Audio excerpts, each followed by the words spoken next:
வணக்கம். தமிழ்நாடு சட்டப்பேரவையின் கூட்டமானது இன்றைய தினம் சரியாக 9:30 மணி அளவில் கூடியது.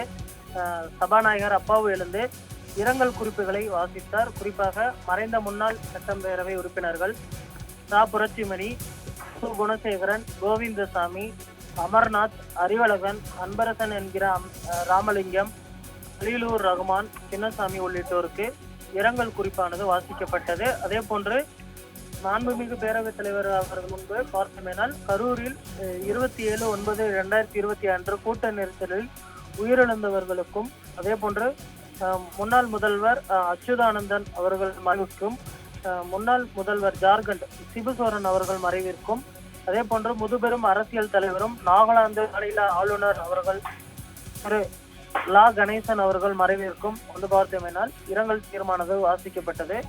இந்திய கம்யூனிஸ்ட் கட்சியின் முன்னாள் பொதுச் செயலாளர் சுதாகர் ரெட்டி, அதே போன்று மறைந்த பீலா வெங்கடேசன் தமிழ்நாடு அரசின் முதன்மை செயலாளர் அவர்கள் மறைவு குறித்தும், அதே போன்று TK அமுல் கந்தசாமி வால்பாறை சட்டமன்ற முன்னாள் உறுப்பினர் அவர்களுக்கும் இந்த இரங்கல் தீர்மானம் வாசிக்கப்பட்டு 2 நிமிடங்கள் அஞ்சலியானது செலுத்தப்பட்டது. அதே போன்று இந்த பேரவையில் எந்த ஒரு எதிர்கட்சிகளின் சார்பில் எந்த ஒரு அமளியோ ஆர்ப்பாட்டமோ ஈடுபடவில்லை. இன்றைய தினம் சுமூகமாக 2 நிமிடங்கள் அஞ்சலி செலுத்திவிட்டு அவையானது நாளை காலை 9:30 மணிக்கு மீண்டும் கூடும் என ஒத்தி வைக்கப்பட்டு இருக்கிறது. சட்டப்பேரவையின் இன்றைய நிகழ்வுகள் இத்துடன் முடிந்தது குறிப்பிடத்தக்கது. நாளைய தினம் மீண்டும் காலை 9:30 மணிக்கு சட்டப்பேரவை கூடும் என தெரிவிக்கப்பட்டிருக்கிறது.